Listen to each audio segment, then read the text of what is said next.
The kitchen was filled with smoke, not from burning food, but from pride. 2 women, 1 kitchen, and a husband who just wanted instant noodles. What started as a simple dinner turned into the most unexpected cooking battle this family had ever seen. The Carter house had always smelled like food. Not just any food, but the kind that carried stories. Slow-cooked stews that simmered for hours, roasted chicken seasoned by instinct, and soups that somehow tasted exactly the same every winter, no matter the year. For Margaret Carter, the kitchen was more than a place to cook. It was where she proved her worth, her love, and quietly her authority. At 65, Margaret moved through the kitchen like a conductor leading an orchestra. Every motion was precise. Every ingredient had its place. She didn't measure things, she knew them. A pinch here, a stir there, a taste that told her everything she needed to know. Cooking, she often said, is not about recipes. It's about experience. And in her mind, no one in that house had more experience than her. Across the same kitchen, however, stood someone who saw things very differently. Sophie Carter, 32, energetic and unapologetically modern, believed cooking was about creativity. Where Margaret saw rules, Sophie saw possibilities. She followed food bloggers, experimented with flavors, and had a habit of combining ingredients that made Margaret quietly raise an eyebrow. Avocado in pasta, honey in fried chicken, chili flakes in almost everything. Sophie hummed softly as she scrolled through a recipe on her tablet, her fingers tapping the screen with excitement. To her, cooking wasn't tradition, it was adventure. That difference had always existed between them. At first, it showed up in small ways. Margaret would comment, gently but pointedly, "That's an interesting choice." Whenever Sophie tried something new, Sophie would smile politely and reply, "You should try it, Mom. It's actually really good." Margaret would say, which in her language meant, "I highly doubt that." In the middle of it all was Daniel. Daniel Carter had grown up eating his mother's cooking. Meals that never failed, never surprised, and never caused stress. Food to him was comfort. Predictable. Safe. Now, as a husband, he found himself navigating a quiet but constant tension between the 2 most important women in his life. He noticed everything. The slight pause when Sophie added an unusual ingredient. The subtle tightening of Margaret's lips when she watched. The overly cheerful tone Sophie used when asking, "What do you think?" And most of all, the silence that followed. Daniel hated conflict. Not loud arguments. Those were easy to spot. It was the quiet kind that unsettled him. The kind that lived in glances, in polite smiles, in unfinished sentences. So he did what he always did. He stayed neutral. "Everything smells great," he would say. Even when he had no idea what was being cooked. It usually worked. Usually. But on that particular evening, as the golden light of sunset filtered through the kitchen window, and the air filled with the promise of dinner, something felt different. Sophie stood by the counter, eyes bright with excitement, holding up her tablet. "Daniel," she said, "I found this amazing fusion recipe. It's like Italian meets Asian. It's super popular right now." Margaret, who had been quietly chopping vegetables nearby, paused. Just for a second. Then she continued, her knife tapping rhythmically against the cutting board. "Fusion," she repeated slowly, as if tasting the word itself. And in that moment, though no one said it out loud, the battle had already begun. Sophie turned the tablet slightly so Daniel could see the screen. Her excitement practically glowing in her eyes. "Look," she said, scrolling. "It's a miso cream pasta with garlic butter shrimp. People are obsessed with it. It's like comfort food but elevated." Daniel leaned in, nodding slowly as if he understood what miso cream was supposed to mean. "Sounds interesting," he said carefully. Behind them, Margaret's knife stopped again. This time, she didn't immediately continue. "Miso," she repeated, her tone calm but carrying a quiet weight. "In pasta." Sophie smiled, unfazed. "Yes. It adds depth. Umami flavor. It's actually really popular right now." Margaret placed the knife down neatly beside the cutting board and wiped her hands on a towel. Her movements were slow, controlled. The kind that meant she was choosing her words very carefully. "I see," she said. "And what exactly is wrong with a proper cream sauce?" Sophie blinked, still smiling.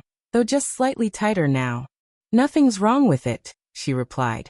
This is just different. Different, Margaret echoed. The word lingered in the air. Daniel shifted his weight subtly, sensing the temperature in the room drop by a few degrees. Sophie turned back to the counter, trying to keep the tone light. I thought it would be fun to try something new for dinner tonight. Margaret let out a soft hum. For dinner, she said. Not for experimentation. Sophie paused. Just for a second. Then she set the tablet down and crossed her arms loosely, still smiling. But this time, there was a hint of challenge behind it. Cooking can be creative, you know, she said. It doesn't always have to be the same recipes. Margaret's lips curved into a polite smile, the kind that didn't quite reach her eyes. And meals, she replied gently, don't always need to be reinvented to be good. Silence. Not loud. Not dramatic. But heavy. Daniel looked from one to the other, already regretting standing in the middle of the kitchen. Hey, he said quickly, forcing a small laugh. Why don't we just make both? More food, more options, right? Neither of them responded. Sophie tilted her head slightly. Or, she said, her voice calm but firmer now. We could just try something new for once. Margaret's gaze met hers directly. For once, she repeated. The air shifted. Years of unspoken thought seemed to gather in that one moment. Sophie realized what she had said, but instead of backing down, she took a small breath and continued. I just mean it wouldn't hurt to change things up. Margaret folded the towel neatly and placed it beside the sink. Then she looked at Sophie, not unkindly, but with quiet certainty. In this house, she said, meals have always been done a certain way. Sophie nodded slowly. I know, she said. But I live here too now. That landed. Daniel closed his eyes for half a second. This is not good, he thought. Margaret straightened slightly, her posture calm, composed, but unmistakably firm. And you think, she said, that makes you an expert? Sophie let out a small breath through her nose, a soft, almost amused exhale. No, she said. But it doesn't make me wrong either. Another silence. This one sharper. Then Sophie picked up the tablet again and looked at Margaret, her expression bright, but now clearly competitive. Tell you what, she said. Margaret raised an eyebrow. Sophie smiled. Why don't we let Daniel decide? Daniel froze. Completely. Margaret turned her head slowly toward her son. Sophie did the same. Two pairs of eyes. One very nervous man. And just like that, what started as dinner became a challenge. Daniel didn't answer right away. He couldn't. His brain, usually calm and practical, suddenly felt like it had been thrown into boiling water.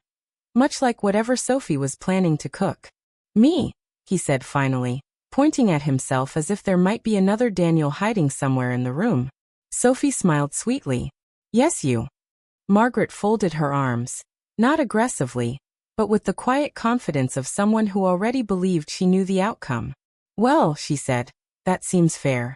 After all, Daniel has been eating my cooking his entire life. Daniel swallowed. That was not helping. Sophie tilted her head slightly, her tone light but edged with challenge. And he's been eating my cooking for the past 2 years. Daniel opened his mouth. Closed it. Opened it again. Okay, he said, raising both hands slightly like someone trying to calm two very polite storms. Let's not turn this into... Into what? Sophie asked. A competition? Margaret added calmly. Silence. Daniel looked from one to the other. It was already a competition. He could see it now. The shift in their posture, the subtle sharpening in their voices. This wasn't just about dinner anymore. It was about pride. About identity. About who belonged in that kitchen. And somehow, he had become the judge. He let out a small, nervous laugh. I mean, we're just talking about food, right? Neither of them laughed. Sophie stepped a little closer to the counter, placing her tablet down with deliberate care. Let's make it simple, she said. We both cook. Same time. Same kitchen. Margaret nodded slowly, considering. And Daniel tastes both, Sophie continued, and tells us which one he prefers. Daniel felt his stomach drop. Prefer. Not likes. Not appreciates. Prefers. Margaret's lips curved into a small, knowing smile. That sounds reasonable, she said. Of course it did to her. Daniel turned toward his mother, searching for even the smallest sign of mercy. Mom, maybe we don't need to. Oh, Daniel, Margaret said gently. It's just a bit of fun. Sophie nodded quickly. Exactly. Just fun. Neither of them looked like they were joking. Daniel rubbed the back of his neck, already imagining how this would end, with someone smiling politely and someone else silently offended for the next 3 days. Or worse. Okay, he said slowly. If we're doing this, then we need rules. That caught their attention. Margaret raised an eyebrow. Rules. Sophie crossed her arms, intrigued. Go on. Daniel took a breath, stepping fully into the role he had never wanted. 1 hour, he said. You each cook one main dish. Both women nodded. No outside help, he added quickly. No calling friends, no checking with chefs online. Sophie gave him a look. What? He said defensively. You use your tablet for everything. It's called inspiration, she replied. Margaret gave a soft, amused hum. Daniel cleared his throat. Right. No extra inspiration. And, he continued, realizing too late that he was taking this very seriously, no sabotaging each other. Sophie's lips twitched. Margaret looked mildly offended. I would never. Good, Daniel said quickly. Great. Perfect. He clapped his hands once, a little too loudly. So we cook, we eat, and then I decide. The words hung in the air. Final.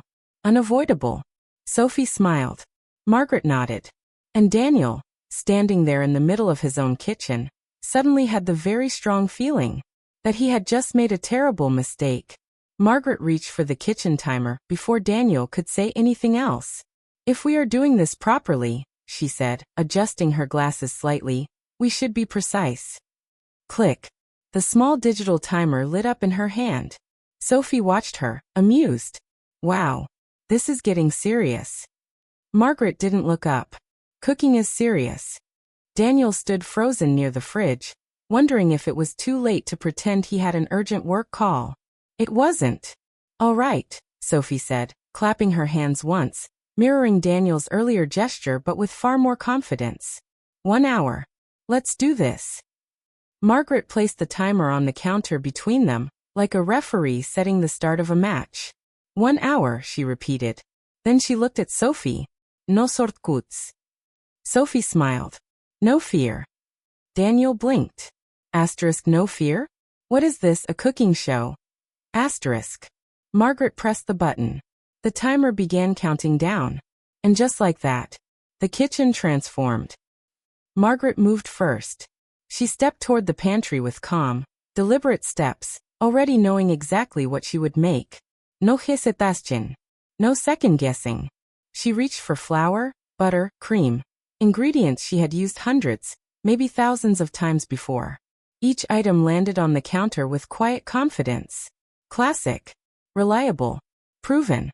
Across the kitchen, Sophie moved in the opposite direction. Faster. She grabbed her tablet, scanning quickly, then pivoted toward the fridge. Her hands moved with energy, pulling out shrimp, vegetables, unfamiliar sauces, and a small container labeled miso paste. Margaret noticed. Of course she did. She didn't say anything. But her eyebrow lifted, just slightly. The space between them became invisible, but very real. 2 workstations. 2 philosophies. 1 kitchen. Daniel slowly backed away from the counter, as if physical distance might protect him from whatever was about to happen. Okay, he muttered to himself, this is fine. Totally normal. Families do this all the time. He opened the fridge, stared at the shelf, closed it again.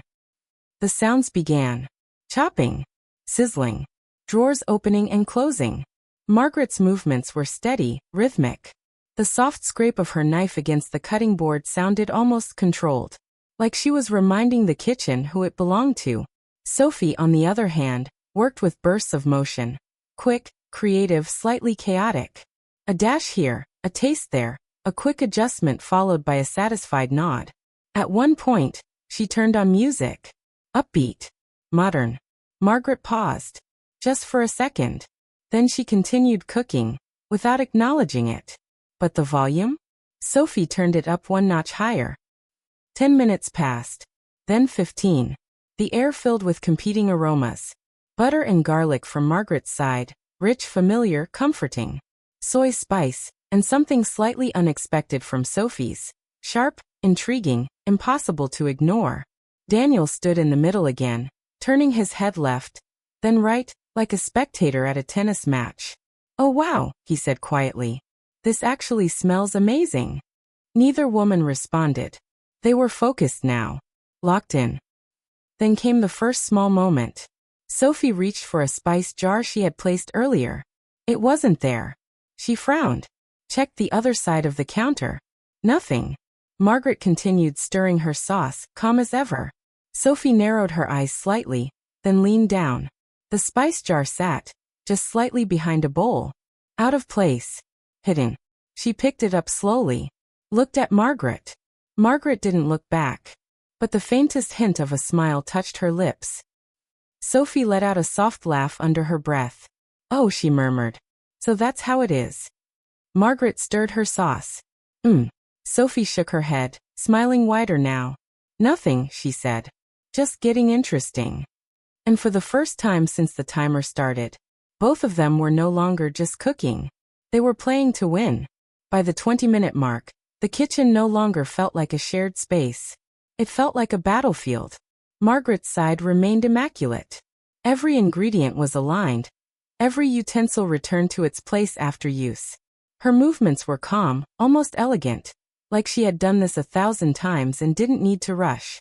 Because she hadn't. Because she didn't. Across from her, Sophie's station looked alive. Not messy, just active. Bowls, spoons, open containers, a tablet with fingerprints on the screen. Her cooking wasn't chaotic. It was evolving. Adjusting. Reacting. Two styles. Two worlds. Colliding in one kitchen. Margaret lifted the lid of her pan, letting the steam rise gently. The aroma was rich. Butter, garlic, cream, warm, familiar, undeniable. She took a small spoon, tasted, and nodded once. Perfect. Out of the corner of her eye, she glanced at Sophie. Still experimenting. Still adjusting. Margaret allowed herself the smallest hint of satisfaction. Cooking isn't guessing, she thought. It's knowing. Meanwhile, Sophie leaned over her pan, frowning slightly. "Okay, maybe a little more acid," she murmured to herself. She reached for a lemon. Squeezed. Tasted again. Paused. Then smiled. "Yes. That's it." She quickly typed a note into her tablet, as if documenting a discovery. Margaret noticed that too. "You write it down?" she asked, her tone light but curious. Sophie looked up. "Of course. That way I can improve it next time." Margaret tilted her head slightly. "I don't need to write things down," she said. "I remember." Sophie smiled. "That's impressive." There was no sarcasm in her voice, which somehow made it more competitive. Daniel, meanwhile, had slowly retreated to the far corner of the kitchen, holding a glass of water like it was emotional support. He watched them both wide-eyed. "Wow," he whispered. "This is intense." Neither of them heard him, or chose to. Then came the second moment. Sophie reached for the salt. It wasn't there. She blinked. Checked the counter again. Nothing. She turned slightly, and spotted it. On Margaret's side. Right next to her. Margaret didn't move. Didn't look up. Just continued stirring. Sophie walked over, slow, deliberate. "Excuse me," she said sweetly, reaching for the salt. Margaret finally glanced at her. "Oh," she said softly. "Were you using that?" Sophie held her gaze. "Yes." A pause. Then Margaret smiled, and slid the salt toward her. "Of course." Sophie took it. "Thank you." She turned back to her station.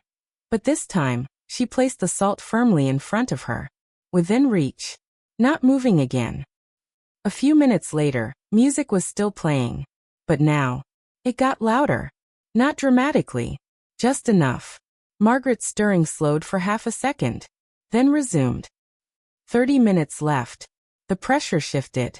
Margaret began assembling her dish, smooth, efficient, practiced. Every step flowed into the next without hesitation. Sophie, on the other hand, moved faster now. Tasting, adjusting, plating components separately before bringing them together. At one point, her sauce splattered slightly onto the stove. She wiped it quickly. Margaret noticed. Said nothing. But her expression said enough. Daniel checked the timer. 30 minutes left, he announced. Still no response. He hesitated.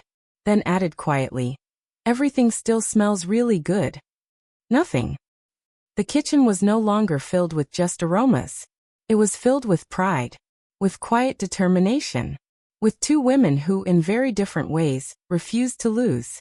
And somewhere in the middle of it all, Daniel slowly opened the cabinet, reached inside, and pulled out a single packet of instant noodles. He stared at it. Then at them. Then back at the noodles. "Just in case," he whispered. By the time the clock hit the halfway mark, the atmosphere in the kitchen had shifted again. It wasn't just tense anymore. It was strategic. Sophie leaned slightly over her pan, stirring with one hand while reaching for her tablet with the other. Her eyes flicked between the screen and the food, calculating, adjusting, refining. Behind her, Margaret moved with the same steady rhythm. But now, there was something sharper in her focus. Less relaxed. More aware. They weren't just cooking anymore. They were watching each other. Sophie lifted her spoon, tasted her sauce and nodded.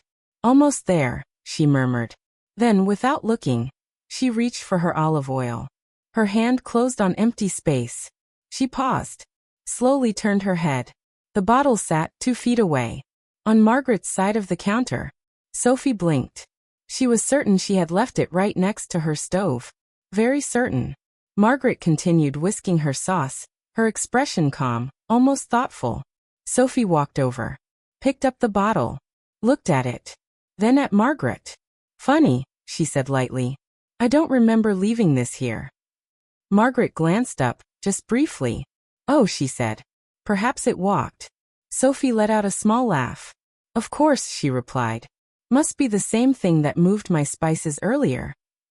Margaret's lips curved just slightly. "Strange kitchen," she said. Sophie nodded. "Very." Daniel, from his corner, slowly lowered the instant noodle packet he had been holding. "Okay, that was definitely on purpose," he whispered. Back at her station, Sophie poured the oil carefully into her pan. Then very deliberately, she moved it back. But not just anywhere. She placed it right in the center of her workspace. And just to be sure, she set a spoon on top of it. A silent message. "Don't touch this." Margaret noticed. Of course she did. She didn't react. But her next move came a few minutes later. Sophie turned slightly to grab a clean plate. In that brief moment, Margaret reached across, smooth, subtle, and adjusted the position of Sophie's cutting board. Just a few inches. Barely noticeable. Except, it was enough. Sophie turned back, knife in hand. Started chopping. Then paused. Her brow furrowed. Something felt off. She looked down. The board was not where it should be. She slowly lifted her gaze. Margaret was calmly plating part of her dish, completely focused. Too focused. Sophie smiled. "Oh, we're doing this now," she murmured under her breath. She didn't move the board back. Instead, she adapted, shifted her stance, kept going. Faster now. Sharper. The music in the background changed. Faster beat, louder rhythm. Sophie turned the volume up again. Not dramatically. Just enough. Margaret's hand paused mid-stir. Then continued. But this time, she reached over and turned the stove flame slightly higher. The pan sizzled louder. A competing sound. Daniel looked between them, eyes wide. "This is insane," he muttered. "They're sabotaging each other politely." 20 minutes left. The kitchen was alive with movement. Sizzling. Chopping. Music. Steam rising from both sides like signals from two different worlds. Then came the boldest move yet. Sophie reached for the lid of her pan. But as she lifted it, a sudden burst of steam rose sharply into her face. "Ah!" She stepped back quickly, blinking. Margaret glanced over. "Oh dear," she said calmly. "You have to be careful with steam." Sophie exhaled, recovering. Right, she said. Good advice. She set the lid down slowly, then looked at Margaret. Smiled. Thanks, Mom. The word landed differently this time. Not warm. Not cold. Just intentional. Margaret held her gaze for a second longer than usual, then nodded once. You're welcome. And just like that, the accidents stopped feeling accidental. The smiles stopped feeling polite. And the cooking became something else entirely. A silent war, fought with spoons, heat, and pride. Daniel had made a decision. Not a brave one. Not a smart one. But a necessary one. He stood quietly near the stove, glancing left, then right, making sure neither Margaret nor Sophie was paying attention. They weren't. They were too focused. Too deep in their silent battle. Good. Slowly, very slowly, Daniel reached into the cabinet again. Pulled out the instant noodles. He stared at the packet like it was a lifeline. Okay, he whispered to himself. This is just backup. Emergency protocol. He looked over his shoulder. Still safe. With the stealth of someone who had never successfully been stealthy in his life, Daniel filled a small pot with water and placed it on the farthest burner. The quietest burner. Or at least, what he hoped was the quietest. He turned the knob. Click. Flame. Tiny. Harmless. Invisible, he muttered. Perfect. Behind him, Sophie flipped her shrimp with a quick, confident motion. Margaret adjusted her sauce, adding a final swirl of cream. Neither of them noticed. Yet. Daniel leaned closer to his pot, watching the water. Come on, boil quietly, he whispered, as if negotiating with it. Because in his mind, this wasn't betrayal. This was survival. A minute passed. Then two. A small bubble appeared. Then another. Daniel smiled. Yes, we're doing great. And then, Daniel. He froze. Slowly. Painfully. He turned his head. Margaret stood there, wooden spoon in hand, looking at him. Not angry. Not surprised. Just aware. What? She asked calmly. Are you doing? Daniel blinked. Once. Twice. Nothing, he said immediately. Too quickly. Too obviously. Sophie turned as well, curiosity lighting up her face. What do you mean nothing? She asked, stepping closer. Daniel shifted slightly, trying, unsuccessfully, to block the small pot with his body. It's just water, he said. Margaret raised an eyebrow. In a pot, she added. On the stove, Sophie continued. With the heat on, Margaret finished. Daniel nodded. Yes. Silence. Then Sophie leaned to the side, just enough to see past him. Her eyes landed on the packet of instant noodles sitting right next to the stove. She blinked. Then looked back at Daniel. No way, she said, half laughing. Are you serious? Daniel winced. It's just a precaution, he said defensively. Like a safety net. Margaret slowly set her spoon down. A safety net, she repeated. For dinner? Daniel held up both hands. Look, I just thought, just in case something goes wrong. Something goes wrong? Sophie echoed, placing a hand on her hip. With our cooking? Margaret added. Daniel's brain scrambled for an exit. There was none. You're preparing instant noodles, Sophie said, trying not to laugh. While we're literally cooking full meals? Daniel nodded weakly. Yes. Margaret crossed her arms. Not angry. Worse. Disappointed. My son, she said slowly, would rather trust instant noodles than his own mother's cooking? Daniel's eyes widened. That's not what I said. Sophie stepped in. So you don't trust mine either? I didn't say that either. They both looked at him. At the same time. Again. Daniel swallowed. This felt familiar. Too familiar. Okay, he said quickly. This is not about trust. This is about risk management. Risk? Margaret repeated. Yes, Daniel said. Because right now this kitchen feels like a reality show, and I don't want to be the guy who ends up eating burnt food on camera. Sophie burst out laughing. Margaret tried not to. Failed just slightly. Daniel saw it. And for a brief moment, the tension cracked. Just a little. Sophie shook her head, still smiling. You are unbelievable, she said. Margaret picked up her spoon again. Turn it off, she said. Daniel looked at the pot, then at them. Both of you promise nothing will go wrong? No, Sophie said immediately. Margaret didn't answer. Daniel sighed. That's not reassuring. But still, he reached over and turned off the stove. The water stopped heating. The noodles remained untouched. And for the first time since the challenge began, Daniel realized something important. He wasn't just the judge anymore. He was part of the game, whether he liked it or not.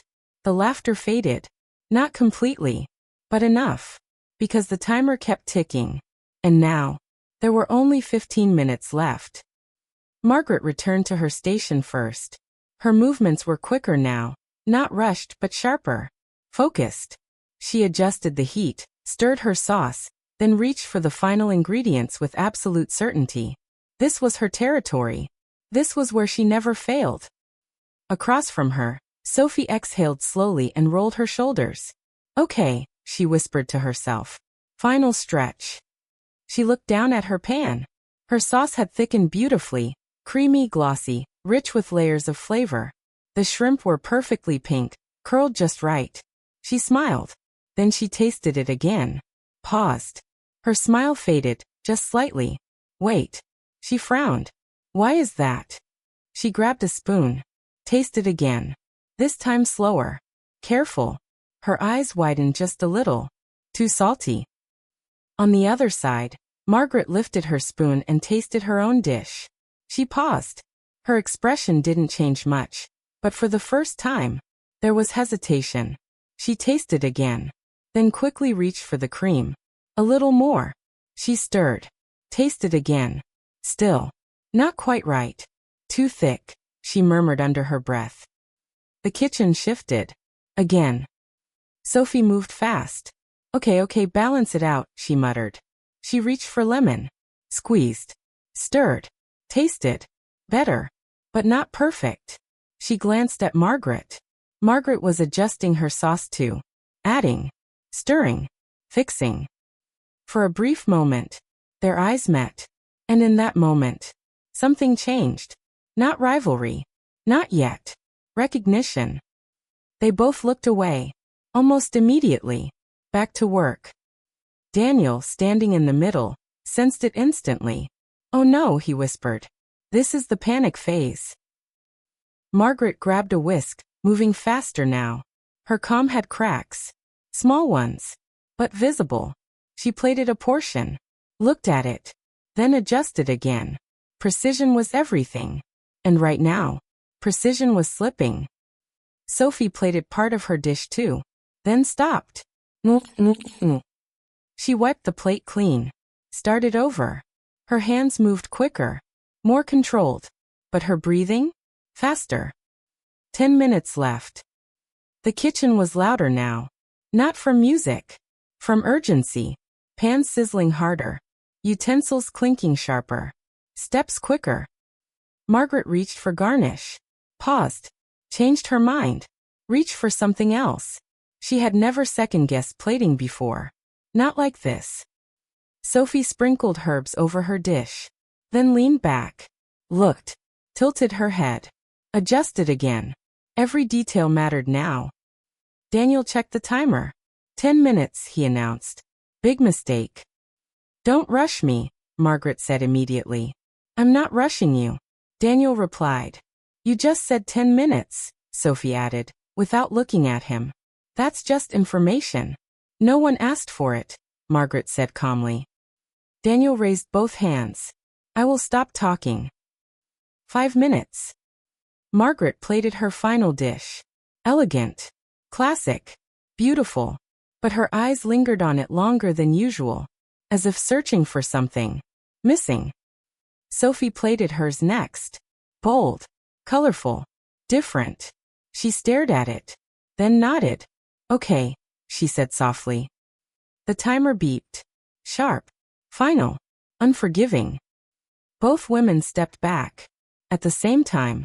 2 dishes. 2 styles. 2 answers to the same question. Daniel looked at the plates. then at them, then back at the plates. He took a deep breath. I'm not ready for this, he whispered. But it didn't matter, because the cooking was over. And now came the part he feared most. For a moment, no one moved. The kitchen, which had been filled with sound just seconds ago, fell into complete silence.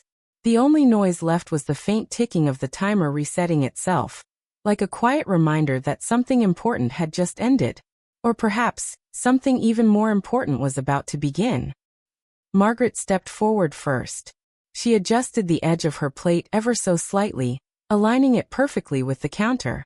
Her dish looked exactly like something out of a classic cookbook, creamy, golden, elegant in its simplicity. Safe, confident, proven. Sophie followed. She placed her plate down beside Margaret's.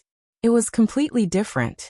Colorful, bold, layers of texture and contrast, shrimp glistening under a rich, glossy sauce, herbs scattered with intention. A presentation that felt alive, unexpected, creative, daring. The two plates sat side by side, like two statements, neither one speaking, but both saying everything.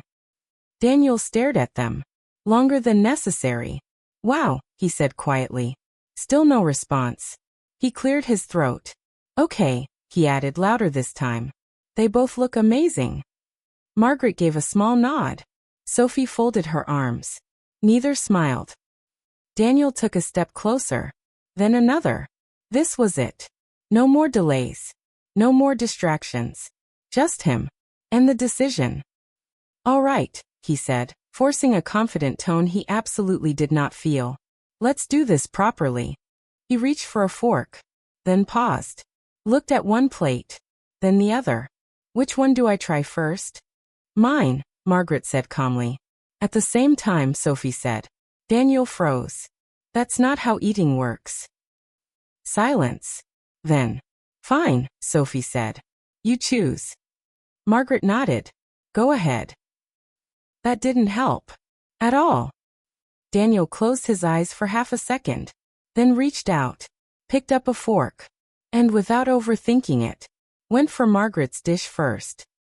He took a bite, slowly, carefully. His face remained neutral, too neutral. Margaret watched him closely, not anxiously, but attentively, like she already knew what he should say. Daniel chewed, swallowed, nodded once. He said. A very non-committal It's really good. Margaret's lips curved slightly. Of course it was. Sophie tilted her head. That's it, she asked. Daniel blinked. No. I mean, it's rich, balanced, very comforting. Margaret gave a small, satisfied nod. Sophie gestured toward her plate. Okay, she said. Now try mine. Daniel turned, took a breath, and reached for Sophie's dish.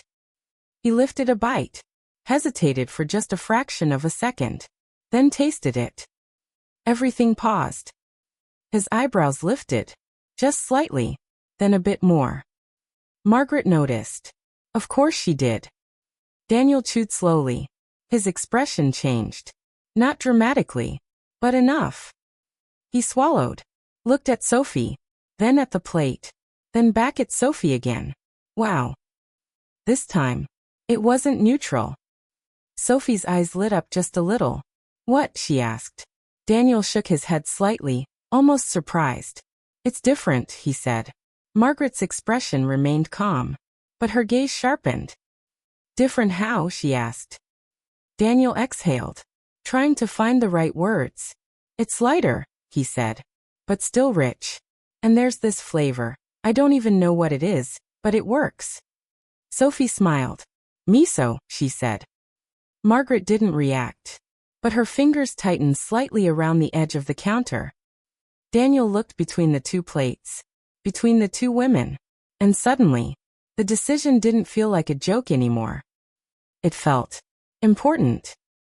He set the fork down slowly, took a deep breath, and realized there was no way out of this, only through it. Daniel stood there, staring at the two plates like they were about to determine the fate of his entire life, which in some ways they were. Margaret waited, still, composed. But her eyes never left him. Sophie waited too, but differently. There was energy in her posture. Hope, curiosity, just a hint of confidence she was trying not to show too much. Daniel cleared his throat. Okay, he said slowly. So, he picked up the fork again. Put it down. Picked it up again. Put it down. Take your time, Margaret said calmly. Yes, Sophie added. No pressure. That somehow made it worse. Daniel nodded.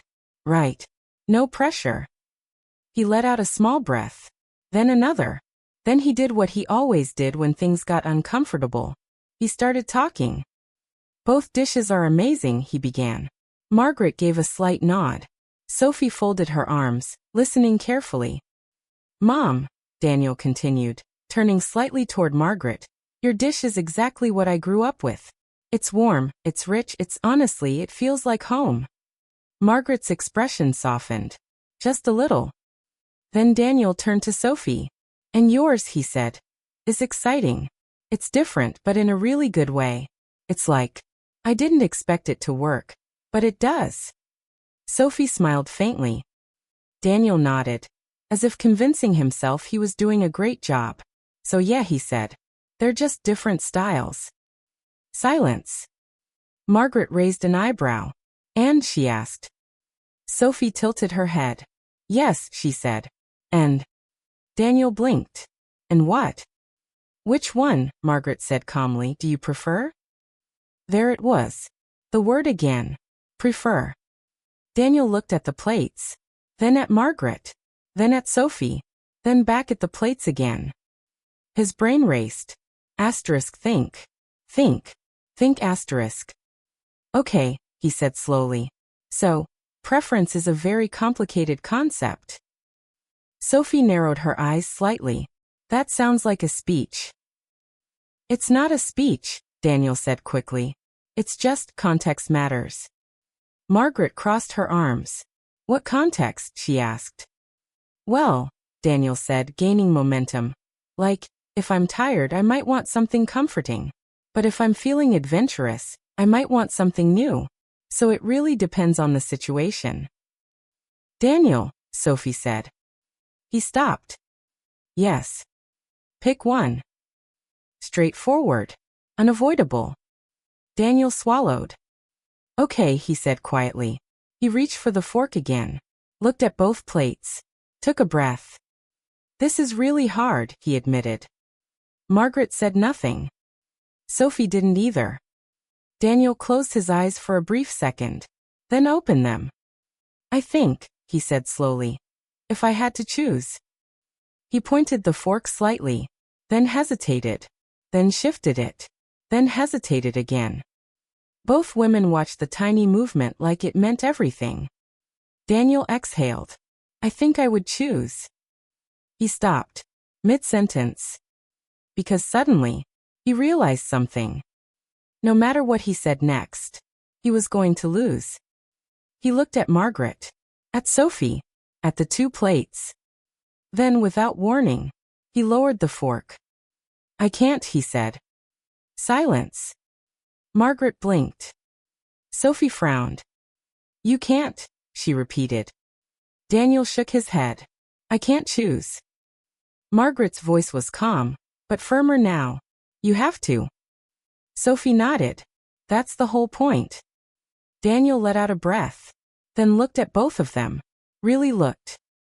And for the first time since this started, he stopped trying to survive the situation. And actually thought about it. No, he said again. This time more certain. I'm not choosing. And just like that, the rules of the game changed. Silence filled the kitchen again. But this time, it wasn't tense. It was confused. Margaret was the first to speak. You're not choosing? She repeated, her voice calm, but edged with disbelief. Sophie let out a short laugh. Daniel, she said. That's not how this works. Daniel nodded. I know, he said. That's exactly the problem. They both looked at him, waiting, expecting him to fix it, to explain, to decide. Daniel took a step forward, not toward the food, toward them. Look, he said, running a hand through his hair. I thought this was just going to be fun. You know? A little challenge, some good food, maybe a laugh. He glanced at the plates, then back at them. But somewhere along the way, it stopped being about food. Margaret's expression didn't change much, but her gaze softened, just slightly. Sophie crossed her arms, but not defensively this time. More like she was listening.